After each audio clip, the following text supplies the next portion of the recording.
بسم اللہ الرحمن الرحیم۔ السلام علیکم۔ یہ کتاب آپ کے لیے کاشان بصیرت کے یوٹیوب چینل کی جانب سے ریکارڈ کی جا رہی ہے۔ اب ہم کتاب مجالس المومنین کا پارٹ نمبر 6 پڑھیں گے۔ مجلس اول کا بقیہ حصہ، صفحہ نمبر 81، تخیلاتی فتح۔ محمود اجد وانی نامی ایک شخص گزرا۔ اس نے ایک کتاب لکھی جس کا نام اس نے مقامات شیخ حسین خوارزمی رکھا۔ اس میں اس نے شیخ محمود پر ایک افطرا باندھا اور اسے اپنے مذہب کی عظیم دلیل کے طور پر پیش کیا۔ موصوف نے لکھا ہے کہ شیخ محمود نے کہا کہ ایک روز مشہد کے ایک شیعہ سے میری ملاقات ہوئی۔ میں نے اس کے سامنے مذہب اہل سنت کی حقانیت کے دلائل پیش کیے، لیکن وہ کسی طرح سے قائل نہ ہوا۔ تو آخر میں میں نے اس سے کہا، بھائی آپ کعبہ شریف پر ایمان رکھتے ہیں؟ مشہد کے شیعہ نے کہا، کیوں نہیں، کعبہ میرا قبلہ ہے، وہ اللہ کا گھر ہے اور وہ تمام جہانوں کے لیے باعث ہدایت ہے۔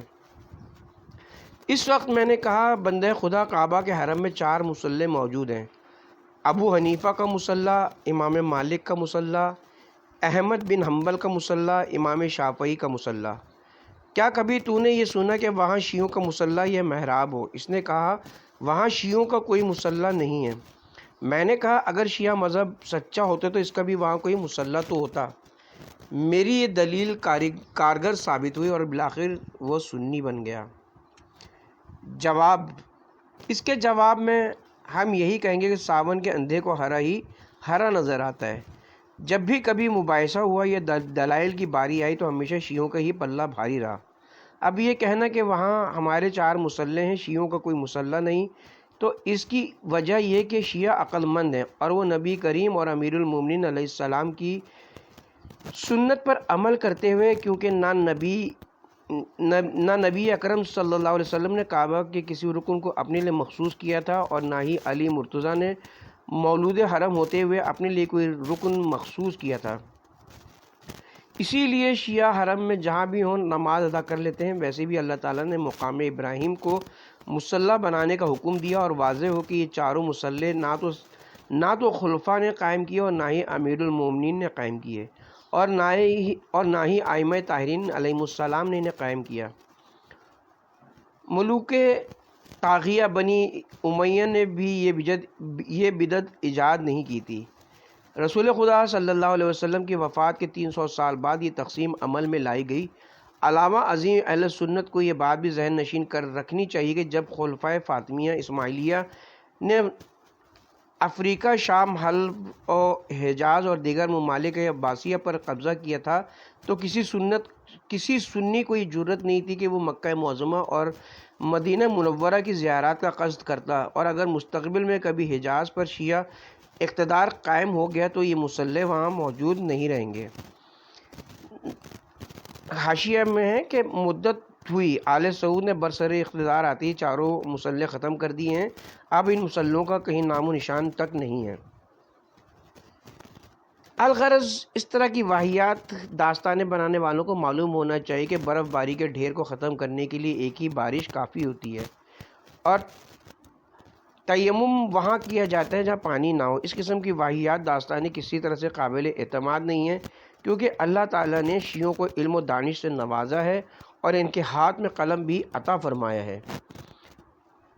مدینہ طیبہ، اس شہر کا قدیمی نام یثرب تھا۔ رسول خدا صلی اللہ علیہ وآلہ وسلم کی ہجرت کی وجہ سے اس کا نام مدینۃ النبی یعنی نبی کا شہر قرار پایا اور آن حضرت اس شہر کو مدینہ طیبہ فرماتے تھے۔ عجیب البلدان میں مرقوم ہے کہ مدینۃ الاقلیم دوم میں واقع ہے۔ مدینہ اقلیم دوم میں واقع ہے۔ اس کی زمین شرح زار ہے اور اس میں خرما کے درخت بکثرت پائے جاتے ہیں۔ کنویں اور بارش کے پانی سے یہاں کی فصلیں اور درخت سیراب ہوتے ہیں۔ مدینہ شہر کے درمیان میں مسجد نبوی واقع ہے اور آن حضرت کی قبر مطہر مسجد کی مشرقی جانب ہے۔ اس پر ایک خوبصورت قبہ بنا ہوا ہے۔ روضہ اطہر اور مسجد کی چھت کے درمیان تھوڑا سا خلا ہے۔ روضہ اطہر بند رکھا جاتا ہے۔ مسند احمد بن حنبل میں حذیفہ بن اسد غفاری سے روایت ہے، جب مہاجرین مکہ چھوڑ کر مدینہ آئے تو ان کے پاس رہنے کے لیے مکانات نہیں تھے۔ وہ رات کو مسجد نبوی میں سویا کرتے تھے۔ چند دنوں کے بعد آن حضرت صلی اللہ علیہ وآلہ وسلم نے فرمایا رات کو مسجد میں مت سویا کرو کیونکہ تمہیں احتلام ہوتا ہے اور مسجد کی حرمت قائم نہیں رہتی۔ یہ سن کر مہاجرین نے مسجد کے اطراف میں گھر بنا لیے اور گھروں کے دروازے مسجد میں کھول دیے، چنانچہ آمد و رفت کے لیے انہیں مسجد میں سے گزرنا پڑتا تھا۔ پھر رسول خدا صلی اللہ علیہ وسلم نے معاذ بن جبل کو حکم دیا کہ وہ مہاجرین کے پاس جائیں اور ان سے کہیں کہ وہ اپنے مسجد کے دروازوں کو بند کر دیں اور مسجد کو آمد و رفت کا ذریعہ نہ بنائیں۔ معاذ بن جبل حضرت کا فرمان پہنچانے کے لیے چلے تو سب سے پہلے ان کی ملاقات حضرت ابو بکر سے ہوئی۔ معاذ نے رسالت مآب کا انہیں پیغام پہنچایا اور انہوں نے حکم کی تعمیل کی۔ پھر معاذ نے یہ پیغام حضرت عمر کو پہنچایا تو انہوں نے کہا کہ میں حکم کی تعمیل کرتا ہوں، لیکن درخواست کرتا ہوں کہ مجھے ایک روز ان کو کھلا رکھنے کی اجازت دی جائے۔ معاذ نے ان کی درخواست حضرت کی خدمت میں پیش کی تو آپ نے ان کی درخواست قبول نہ فرمائی۔ اس طرح سے آپ کا یہ حکم حضرت حمزہ اور حضرت عثمان کو بھی پہنچایا گیا۔ سب نے حکم کی تعمیل کی، لیکن ابھی تک علی علیہ السلام کے دروازے کے متعلق حضرت نے کوئی حکم جاری نہیں کیا تھا۔ تمام لوگ منتظر تھے کہ دیکھیں علی کے لیے کیا حکم صادر ہوتا ہے۔ پھر حضرت صلی اللہ علیہ وسلم نے حضرت علی علیہ السلام سے فرمایا علی تم طاہر و مطہر ہو کر ٹھہرے رہو۔ جب امیر حمزہ نے سنا تو انہوں نے حضرت سے کہا محمد آپ نے ہمیں مسجد سے نکال دیا اور بنی عبد المطلب کے فرزندوں کو اس میں رہنے کی اجازت دے دی۔ حضرت صلی اللہ علیہ وسلم نے فرمایا چچا اگر معاملہ میرے ہاتھ میں ہوتا تو میں آپ کے علاوہ کسی دوسرے کو بھی رہنے کی اجازت نہ دیتا، لیکن خدا کی قسم اللہ نے علی کو مسجد میں رہائش دی اور چچا جان آپ کا انجام بھی بہتر ہوگا اور میں آپ کو جنت کی بشارت دیتا ہوں۔ چنانچہ آپ کی بشارت کا اثر یہ ہو کہ اللہ تعالیٰ نے امیر حمزہ کو جنگ احد میں مقام شہادت عطا کیا۔ حضرت علی علیہ السلام کی اس فضیلت کو دیکھ کر بہت سے لوگوں نے حسد کیا اور اس طرح کی باتیں بنائیں۔ جب حضرت صلی اللہ علیہ وسلم نے لوگوں کی باتیں سنی تو آپ نے خطبہ دیا اور اس میں فرمایا کچھ لوگ اس بات پر حسد کر رہے ہیں کہ میں نے علی کو مسجد میں رہائش دی۔ خدا کی قسم میں نے انہیں اپنی مرضی سے نہیں نکالا اور علی کو اپنی مرضی سے رہائش نہیں دی۔ اللہ تعالیٰ نے موسیٰ اور اس کے بھائی کو وحی فرمائی کہ تم اپنی قوم کو شہر میں جگہ دو اور اپنے گھروں کو قبلہ قرار دو اور نماز قائم کرو۔ موسیٰ علیہ السلام نے فرمایا ان کی مسجد میں ہارون اور اولاد ہارون کے علاوہ کوئی رہائش اختیار نہ کرے اور اس میں مقاربت نہ کرے، اور علی کو مجھ سے وہی مقام حاصل ہے جو ہارون کو موسیٰ سے حاصل تھا۔ علی کے علاوہ خاندان میں میرا کوئی بھائی نہیں ہے اور علی اور اولاد علی کے علاوہ کسی کو یہ حق نہیں تھا، کسی کو یہ حق نہیں کہ وہ مسجد میں رہائش رکھے یا مقاربت کرے، اور جسے یہ بات ناپسند ہو تو وہ ہاتھ چلا جائے۔ پھر آپ نے ہاتھ سے شام کی طرف اشارہ کیا۔ اس واقعے کو بہت سی احادیث سے صحیحہ میں بیان کیا گیا اور جملہ محدثین اس کی توثیق کرتے ہیں۔ واضح ہو کہ مدینہ طیبہ کے اصلی رہائشی ہر دور میں شیعہ تھے اور آج بھی شیعہ ہیں۔ البتہ آج دوسرے مذاہب کے افراد آپ کو مدینہ میں نظر آتے ہیں تو ان میں سے کوئی بھی آباء و اجداد سے مدینہ الاصل نہیں ہے، یہ سب بعد کے رہائش پذیر افراد ہیں۔ مدینہ طیبہ کے جملہ سادات و غیر سادات جو کہ آباء و اجداد سے مدینہ میں مقیم ہیں، ان سب کا تعلق مذہب شیعہ سے ہے، اور اس کی وجہ صرف یہی ہو سکتی کہ ان کے آباء و اجداد نسلاً بعد نسل اپنی اولاد کو مذہب شیعہ کی حقانیت کی تلقین کرتے رہے۔ اگر ایسا نہ ہوتا تو مدینہ حاصل باشندے آج تک مذہب شیعہ کے پیروکار نہ ہوتے۔ عجیب بات یہ کہ مالک بن انس اہل مدینہ کو حجت قرار دیتے تھے، لیکن ہمیں ان پر تعجب ہے کہ وہ ان کے عمل کو تو حجت سمجھتے تھے لیکن انہوں نے ان کے مذہب کو حجت نہیں سمجھا۔ غدیر خم صاحب معجم البدان کہتے ہیں خم اس علاقہ و موضوع کا نام ہے جہاں غدیر یعنی تالاب واقع تھا، اور یہ مقام مکہ و مدینہ کے درمیان جوفہ میں ہے۔ بعض لوگ کہتے ہیں کہ غدیر خم جوفہ سے 3 میل کے فاصلے پر واقع ہے۔ خوارزمی رقم طراز ہے۔ مکہ و مدینہ کے درمیان جوفہ کے قریب ایک تالاب ہے جہاں پیغمبر اکرم صلی اللہ علیہ وسلم نے اپنا مشہور خطبہ دیا تھا، حضرت نے یہ خطبہ 18 ذی الحج کو حجۃ الوداع سے واپسی پر دیا تھا، اور اس میں آپ نے اپنی رحلت کی خبر دی تھی اور حضرت علی علیہ السلام کو اپنا جانشین اور امت کا رہنما مقرر کیا تھا۔ اس خطبے کے 17 دن بعد حضرت کی وفات ہو گئی اور آپ نے 28 صفر کو رحلت فرمائی۔ ماہ سفر کا صدمہ اتنا شدید کبھی نہ ہوتا، شاید اس نے محرم سے کچھ حصہ مصائب لے لیا ہوگا۔ اکثر علماء عامہ و خاصہ نے لکھا کہ جب حضرت صلی اللہ علیہ وسلم آخری حج کر کے واپس مدینہ آ رہے تھے تو حضرت جبرائیل پروردگار عالم کی طرف سے یہ آیت لے کر نازل ہوئے: اے رسول، آپ اس پیغام کو پہنچائیں جو آپ کے رب کی طرف سے آپ پر نازل کیا گیا، اور اگر آپ نے ایسا نہ کیا تو پھر آپ نے اللہ کی رسالت کا کوئی کام نہیں کیا، اور اللہ آپ کو لوگوں سے محفوظ رکھے گا، اور اللہ کافر لوگوں کو ہدایت نہیں کرتا۔ سورہ المائدہ آیت نمبر 67 یعنی 67۔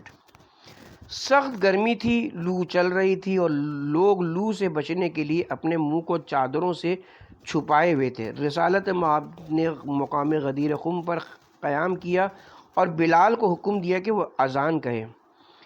بلال نے اذان دی، لوگوں نے جھاڑیوں کے نیچے پڑے ہوئے کانٹے ہٹائے اور بیٹھ گئے۔ آپ کے لیے پالانوں کا ممبر تیار کیا گیا۔ حضرت اس ممبر پر سوار ہوئے اور خطبہ ارشاد فرمایا۔ اس خطبے میں آپ نے فرمایا: اللہ تعالیٰ نے مجھے ایک پیغام پہنچانے کا حکم دیا ہے اور میری زندگی کے لمحات کم رہ گئے ہیں، اس لیے اللہ تعالیٰ نے اس حکم کے پہنچانے کی سخت تاکید کی اور مجھ سے وعدہ کیا کہ وہ مجھے دشمنوں سے محفوظ رکھے گا۔ پھر آپ نے علی کے بازو کو پکڑ کر علی کو اٹھایا اور حاضرین سے پوچھا: مسلمانوں، کیا میں تمہاری جانوں کی بنسبت تم پر زیادہ حق تصرف نہیں رکھتا؟ سب نے کہا: بے شک یہ بات صحیح ہے۔ پھر آپ نے فرمایا: جس کا میں اولل بالتصرف ہوں، اس کا یہ علی اولل بالتصرف ہے، یعنی من کنت مولا ہو فہذا علی مولا ہو، یعنی جس کا میں مولا اس کا یہ علی مولا ہے۔ پھر آپ نے یہ دعا فرمائی: خدایا، جو علی سے دوستی رکھے تو اس سے دوستی رکھ، اور جو علی سے دشمنی رکھے تو اس سے دشمنی رکھ، اور جو علی کی مدد کرے تو اس کی مدد کر، اور جو علی کو چھوڑ دے تو اس کو چھوڑ، اور حق کو ادھر پھیر دے جدھر علی پھر جائے۔ خطبے کے بعد ابھی لوگ متفرق نہیں ہوئے تھے کہ اللہ تعالیٰ نے یہ آیت نازل فرمائی: آج میں نے تمہارے لیے تمہارے دین کو مکمل کیا اور تم پر اپنی نعمت پوری کی اور تمہارے لیے دین اسلام کو پسند کیا۔ سورہ مائدہ آیت نمبر 3۔ اس آیت کے نزول کے بعد حضرت صلی اللہ علیہ وسلم نے فرمایا: اللہ کی حمد ہے کہ اس نے دین کو مکمل کیا اور نعمت کو پورا کیا، اور میری رسالت اور میرے بعد علی کی ولایت پر راضی ہوا۔ اس کے بعد حضرت امیر علیہ السلام کے لیے ایک خیمہ نصب کیا گیا جہاں صحابہ کرام نے انہیں مبارک دی۔ تاریخ نے اپنے دامن میں حضرت عمر کی مبارکباد کو محفوظ رکھا۔ انہوں نے حضرت امیر علیہ السلام کو مبارکباد دیتے ہوئے کہا تھا: فرزند ابو طالب، تجھے مبارک ہو، تو میرا اور ہر مومن مرد اور عورت کا مولا بن گیا ہے۔ عبداللہ بن عباس اور زید بن علی زین العابدین علیہ السلام سے روایت ہے کہ جب رسول خدا حج کے لیے جا رہے تھے تو اللہ تعالیٰ نے حکم دیا کہ وہ ولایت علی کا اعلان کریں۔ رسول خدا نے عرض کی: خدایا، تو بہتر جانتا ہے کہ یہ لوگ تازہ مسلمان ہوئے ہیں اور ان میں سے کوئی بھی قبیلہ ایسا نہیں ہے جس کے افراد علی کے ہاتھوں سے قتل نہ ہوئے ہوں۔ اب اگر میں نے یہ اعلان کر دیا تو عرب اسے تسلیم نہیں کریں گے اور میرے درپے آزار ہو جائیں گے۔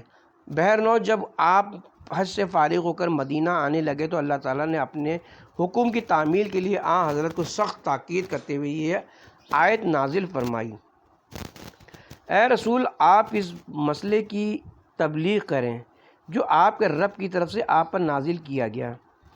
آپ اس کے لیے کسی بھی مصلحت کو مد نظر نہ رکھیں اور فی الفور اس حکم کی تعمیل کریں، اور اگر آپ نے ایسا نہ کیا تو آپ نے اللہ کی رسالت کا کوئی کام نہیں کیا، اور آپ کو اس سلسلے میں کسی سے ڈرنے کی ہرگز کوئی ضرورت نہیں ہے۔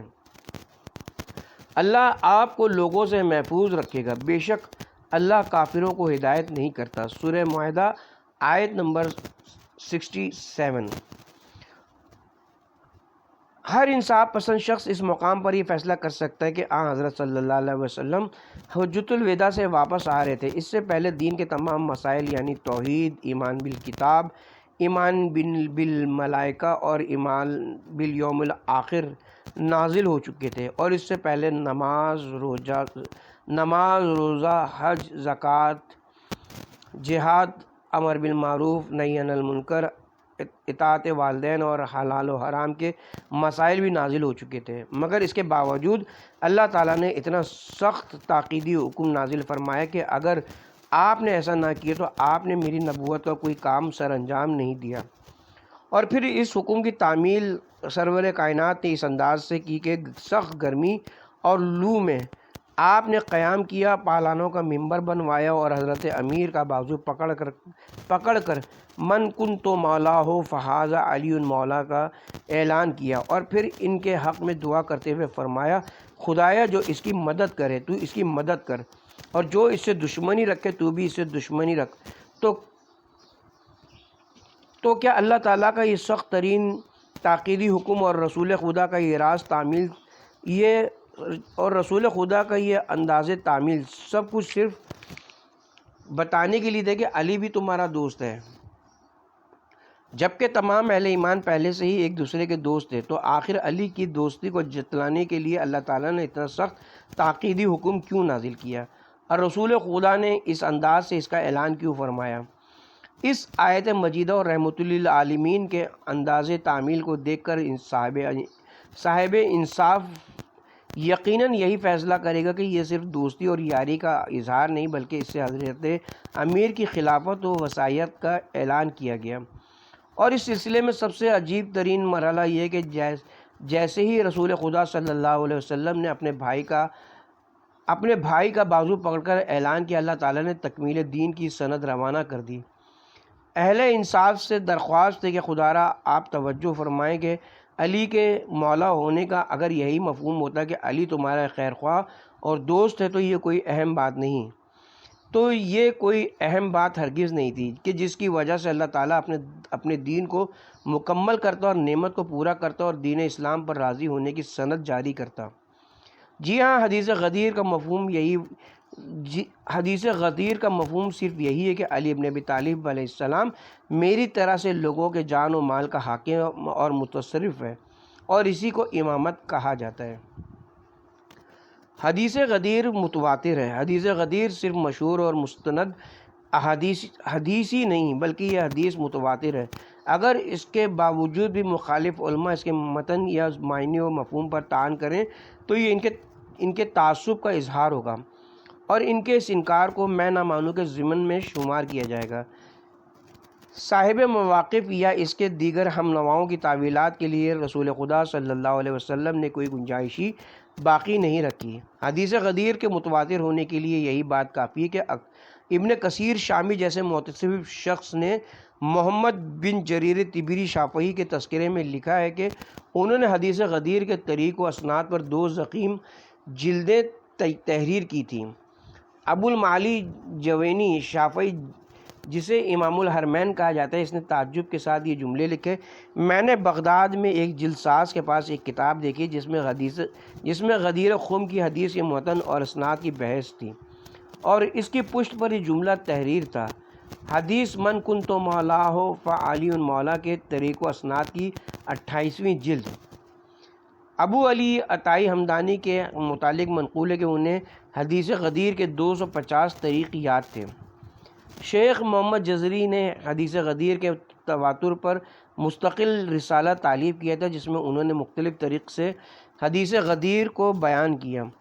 الغرض منکرین علی کی خواہشات کے علی الرغم حدیث غدیر کو وہی مقام حاصل ہے جو دن کے وقت سورج کو حاصل ہوتا ہے، اور جناب رسالت مآب صلی اللہ علیہ وسلم لوگوں کے سینوں میں چھپے ہوئے کینوں سے باخبر تھے، اسی لیے آپ فوری طور پر بربنائے مصلحت اسلام تعمیل حکم نہیں کرنا چاہتے تھے۔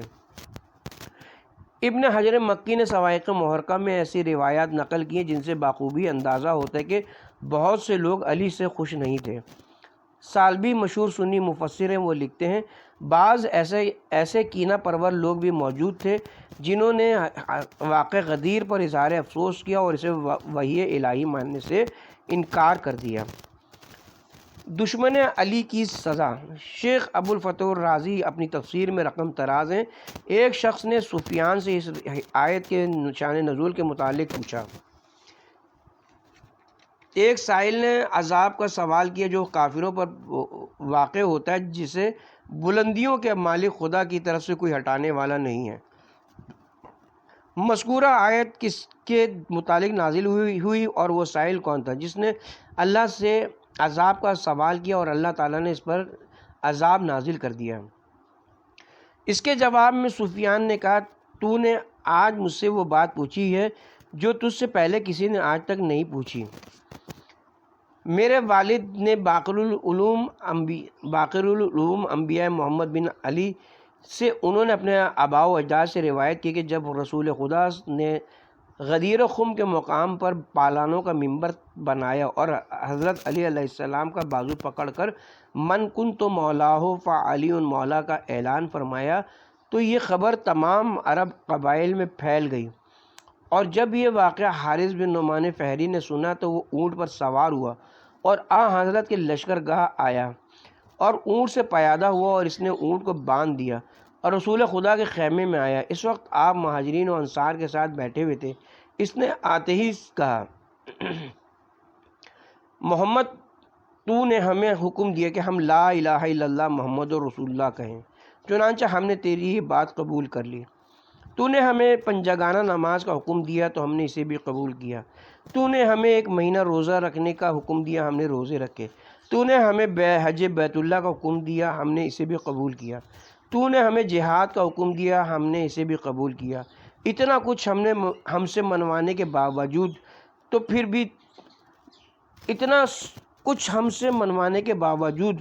تو پھر بھی راضی نہیں ہوا، اور تو نے اپنے چچا زاد کا ہاتھ بلند کر کر ہم پر اسے فضیلت دی اور کہا کہ جس کا میں مولا ہوں اس کا علی مولا ہے۔ ہمیں یہ بتاؤ کہ یہ تو نے اپنی طرف سے کیا یا اللہ کے حکم سے کیا؟ حضرت صلی اللہ علیہ وآلہ وسلم نے فرمایا، مجھے اس ذات کی قسم جس کے علاوہ کوئی معبود نہیں، یہ اللہ کی طرف سے۔ جب حارث نے حضرت کا یہ جواب سنا تو اس نے اپنی سواری کی طرف رخ کیا اور کہا، خدایا اگر یہ حق ہے تو ہم پر آسمان سے پتھروں کی بارش برسا یا ہم پر دردناک عذاب نازل کر۔ ابھی اس کے جملے پورے بھی نہیں ہوئے تھے کہ آسمان سے ایک پتھر اس کے سر پر گرا جس سے وہ فوری طور پر مر گیا، اور اللہ تعالیٰ نے یہ آیت نازل فرمائی۔ ایک سوال کرنے والے نے اس عذاب کا سوال کیا جو کافروں پر نازل ہو کر رہتا تھا۔ ایک سوال کرنے والے نے اس عذاب کا سوال کیا جو کافروں پر نازل ہو کر رہتا ہے۔ سورہ المعارج آیت نمبر 1-3۔ برادران اسلام، ذرا ٹھنڈے دل سے غور فرمائیں کہ حارث بھی ایک عربی تھا، اسے عربی زبان سے ضرور واقفیت حاصل ہوگی۔ اگر من کن تو مولا ہو فعلی مولا کا مفہوم صرف یہی ہوتا کہ جس کا میں دوست ہوں اس کا علی دوست ہے، تو اسے اپنے لیے عذاب طلب کرنے کی کیا ضرورت تھی؟ اور اگر وہ بالفرض ناراض بھی ہو گیا تھا تو رسول اکرم ہی کم از کم اسے سمجھا دیتے کہ تو ویسے ہی ناراض ہو رہا ہے، میں نے صرف اتنا ہی کہا کہ علی مسلمانوں کا دوست ہے، آخر اس میں ناراضگی کی کون سی بات ہے؟ مگر رسول خدا کا قسم کھا کر تاکید کرنا اور حارث کا عذاب طلب کرنا اس بات کی دلیل ہے کہ غدیر میں جناب امیر کی خلافت و وصایت کا اعلان کیا گیا تھا۔ امیر المومنین، حدیث غدیر پر 2 اعتراض۔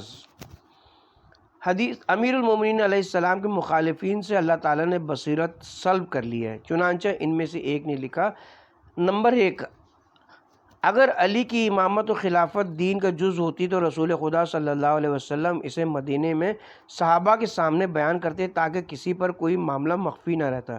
بھلا دین کا ایک ضروری مسئلہ کبھی راہ چلتے بھی بتایا جاتا ہے؟ اس سے معلوم ہوتا ہے کہ حدیث غدیر کا کوئی تعلق امامت و خلافت سے نہیں تھا۔ بھلا امامت جیسے عہدے کو جنگلوں میں بیان کرنے کی کیا تک تھی؟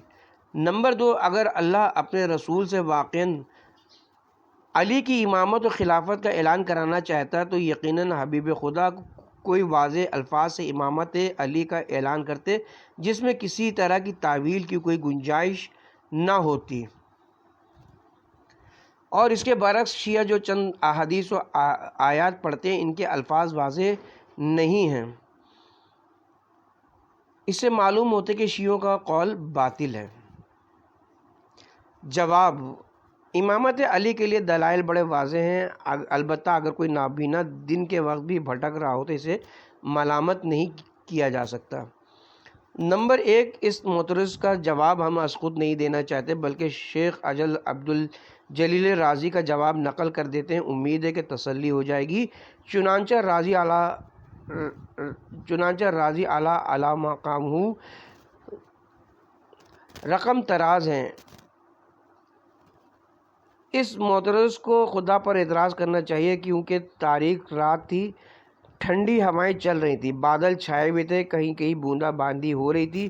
ایک راہ چلتے مسافر نے دور سے آگ کو دیکھا تو بیوی بچوں کو وہیں ٹھہرایا اور آگ لینے کے لیے چل پڑا۔ جب وہاں پہنچا تو اللہ نے اسے نبوت عطا کر دی، جہاں نہ کوئی دوسرا انسان تھا اور نہ ہی کوئی گواہ تھا، مگر اللہ نے پھر بھی اسے نبی بنا دیا اور ہر مسلمان کے لیے ضروری قرار دیا کہ اس کی نبوت پر ایمان لائے۔ معترض صاحب کو چاہیے کہ پہلے وہ اللہ پر اعتراض کرے کہ اس نے تاریک رات میں موسیٰ علیہ السلام کو کیوں نبی بنا دیا، کیونکہ ان کی نبوت پر ایمان لانا واجب ہے، لہٰذا کسی واجب کے لیے وہ مقام مناسب تو نہیں ہے۔ اگر اس کے باوجود موسیٰ نبی ہیں اور یقیناً نبی ہیں تو معترض کو حیا آنی چاہیے۔ جسے تاریکی شب میں نبوت دی گئی وہ تو نبی ہیں، لیکن علی کو ہزاروں افراد کی موجودگی میں عین دوپہر کے وقت دستار خلافت باندھی گئی، معترض کی نظر میں خلیفہ نہیں ہے۔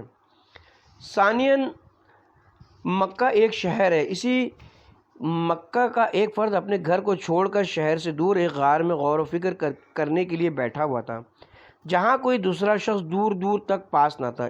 اس خو کے عالم میں وہ جوان اپنے خدا سے محو مناجات تھا کہ اچانک اس کے پاس اللہ کا وہ فرشتہ آیا جو وحی لے کر دوسرے نبیوں کے پاس جاتا تھا، اور اس نے آ کر اس مکی جوان کو نبوت کی خبر دی اور انہیں قرآن کی چند آیات بھی سنائیں۔ چنانچہ وہ مکی جوان نبوت و قرآن کی دولت لے کر گھر آ گیا اور اعلان کیا کہ میں اللہ کا آخری نبی ہوں اور اعتبار فضیلت تمام انبیاء کا سردار ہوں۔ اب اگر معترض وہاں ہوتا تو اس کی فطرت کا تقاضا یہ ہوتا کہ وہ کہتا ہے کہ جب نبوت اصول دین میں داخل ہے اور اس پر ایمان کے بغیر انسان نہ تو مسلمان بن سکتا ہے اور نہ مومن، تو پھر اللہ نے تنگ و تاریک غار میں ہی محمد مصطفیٰ کو نبی کیوں بنایا؟ کیا اس کے لیے مکہ کا شہر موجود نہ تھا اور کیا حرم کعبہ موجود نہ تھا؟ اگر اس کے باوجود حضرت محمد مصطفیٰ نبی ہیں اور یقیناً نبی ہیں تو معترض کو اپنی حماقت پر شرم آنی چاہیے۔ جب تاریکی شب اور وہ بھی غار جیسے سنگلاخ مقام پر جسے اللہ نبوت عطا کرے وہ تو نبی بن جائے اور جسے ہزاروں کے مجمع میں دستار خلافت باندھی جائے اسے خلیفہ بھی نہ سمجھا جائے۔ نمبر 2، باقی رہا معترض کا یہ کہنا کہ آخر اللہ نے انبیاء کی طرح سے قرآن میں علی کا نام لے کر وضاحت سے یہ کیوں نہ کہا کہ علی جانشین رسول ہے یا علی امت کا امام ہے؟ اگر ایسا نہیں ہے تو پھر یقیناً علی بھی منصوص امام نہیں ہے۔ اس کے جواب میں ہم یہی کہیں گے کہ معترض کو چاہیے کہ وہ اللہ کو معزول کر دے، جبکہ اس معترض کو یہ معلوم نہیں ہے کہ وہ نبوت و امامت کا موازنہ کرتے ہوئے قیاس معل فارق میں مبتلا ہو رہا ہے، کیونکہ معرفت نبی سمعی ہوتی ہے اور معرفت امام عقلی ہوتی ہے۔ معترض کو اللہ پر اعتراض کرنا چاہیے کہ جب نماز دین کا ستون ہے اور کافر و مومن کی پہچان ہے اور تمام اعمال کی قبولیت کا دار و مدار نماز پر ہے، تو پھر اللہ نے اس کے لیے صرف اقیموا الصلاۃ کیوں کہا اور اس کی علیحدہ علیحدہ رکعات بیان کیوں نہ کی؟ اسی طرح سے اللہ نے صرف وآتوا الزکوٰۃ کہا لیکن نصاب زکوٰۃ بیان نہیں کیا اور اتنے بڑے فرائض کی تفصیل اپنے رسول کے ذمے کیوں لگائی؟ اور اگر یہ سچ ہے کہ قرآن میں اقیموا الصلاۃ کے الفاظ ہیں اور تعداد تعین حبیب خدا نے کیا، اور اسی طرح سے قرآن میں وآتوا الزکوٰۃ کے الفاظ ہیں اور اس کا نصاب رسول خدا نے بیان کیا ہے، تو اسی طرح سے یا ایھا الرسول بلغ اللہ کا فرمان ہے، اور اس کی تفصیل کے لیے حبیب خدا نے پالانوں کا منبر بنایا اور علی کا بازو پکڑ کر ان کی امامت و ولایت کا اعلان کیا۔ اگر حبیب خدا کی بیان کردہ رکعات کی تعداد پر ایمان لایا جا سکتا ہے اور حضرت کا بیان کردہ نصاب زکوٰۃ درست سمجھا جا سکتا ہے، تو پھر آخر اعلان غدیر پر ہی اعتراض کیوں ہے؟ ہاں، ہم جانتے ہیں کہ یہ صرف عداوت حیدر کی وجہ سے ایسا ہو رہا ہے، ورنہ کوئی دوسری بات نہیں ہے۔ اس کے ساتھ ہی یہاں پہ پارٹ نمبر 6 اپنے اختتام پر پہنچا۔